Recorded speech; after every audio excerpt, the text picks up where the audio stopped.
It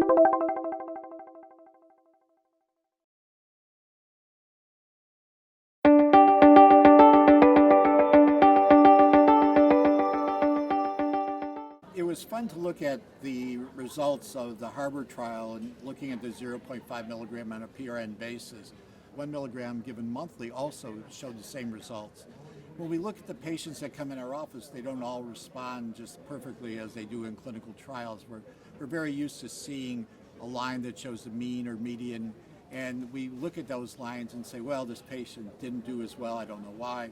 But when we looked at the spaghetti plots and showed each individual patient and how they did over a period of time, that it was obvious to us that there was a major change in some patients did phenomenally well and other patients didn't. So sometimes you think that the patient who did phenomenally well was the one that had the biggest central foveal thickness reduction. You might have thought that they started with the worst visions.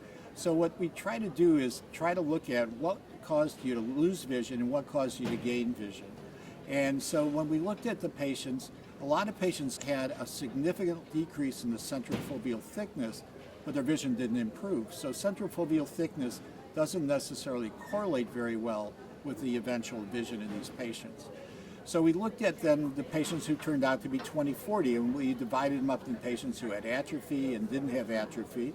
And then we looked at that, and atrophy didn't play as big a role as we thought in this, but when we started to look down, we found that the group of patients that did the best, that ended up with 20/40 vision, were the patients that actually started with good vision, that good vision to begin with, so early treatment is implied.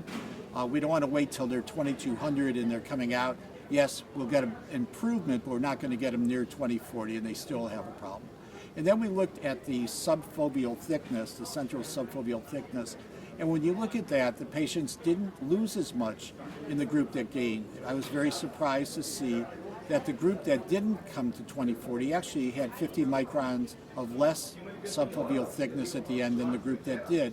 Again, implying that you're actually needing to treat very early, not waiting till the last minute to treat these patients. The other thing that came out very clearly, and it was very controversial, that was discussed virtually all day today, was the presence of subretinal fluid. And subretinal fluid, the group that had subretinal fluid seemed to do a little better than the group that didn't have subretinal fluid as far as a 20/40 vision. But you have to understand that every patient was trying to be treated till they were dry. And I really believe that there are other mechanisms that cause the fluid to be there beside anti-VEGF.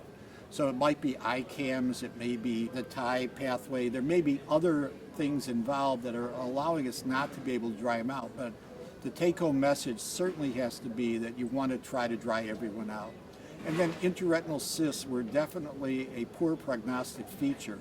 So the finding of intraretinal cysts was definitely showed a worse prognosis overall.